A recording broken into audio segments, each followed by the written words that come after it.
आज हम class 10th math lesson 1 lecture number 3 complete करेंगे।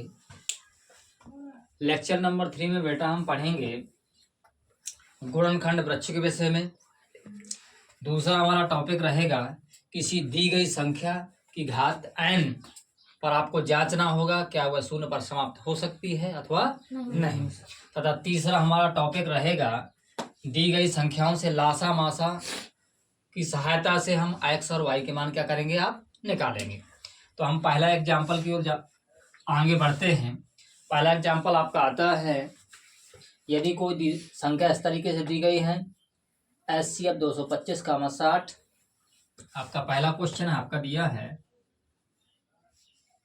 आपका HCF कितना दिया है बेटा 225, 60 इक्वल क्या दिया गया है आपका 225 गुणे 5, 225 गुणे 5 माइनस 10x। इस तरीके के यदि सवाल आते हैं तो आपको x का मान ज्ञात करना है। तो आपको क्या चाहिए बेटा x का मान। ध्यान दें, इस तरीके के सवाल बोर्ड पेपर 2024 के लिए बहुत ही महत्वपूर्ण है। केवल 2 अंकों के पूछे जाएंगे। यहाँ पर बेटा लिखा है HCF, मतलब क्या है कि 225 और 60 का मासा जब निकाला जाएगा तो इस वाली संख्या के क्या हो जाएगा बराबर। तो हम सबसे पहले जैसे ही हल करेंगे तो आप क्या निकालेंगे, आप निकालेंगे 225 और 60 का मासा। हल करेंगे तो आप 225 का 60 का आप मासा कह सकते हैं। HCF मासा का मासा ज्ञात करने पर आप ऐसा लिख सकते हैं।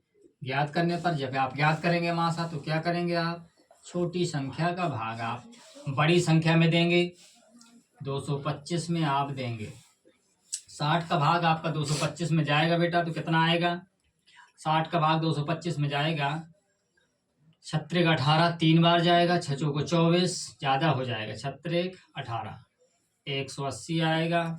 कितना बचेगा बेटा 5। अब यहाँ पर कितना बचना है, 12 में से 4 गया, 8 गया, 4 45 बचा। कितनी बार जाएगा बेटा 1 बार जाएगा। कितना बचेगा 15 बचना है। 15 में अब 45 में दिया जाएगा भाग, 15 दिया 45 हो जाएगा। अर्थात आपका HCF कितना निकल के आ गया, HCF बेटा निकल के आया आपका 15। चूंकि HCF इन दोनों संख्याओं का था तो आता हम क्या लिख देंगे, आता हम लिख देंगे बेटा कि आपका HCF इन दोनों की जगह कितना लिखेंगे बेटा 15 लिखेंगे। इक्वल 225 गुणे 5 माइनस 10x। आपको बेटा x का मान निकालना है। ऋण का 10x को आप पश्चांतर कर दें तो प्लस का 10x हो जाएगा। इधर आएगा 225 गुणे 5 प्लस माइनस 15 हो जाएगा।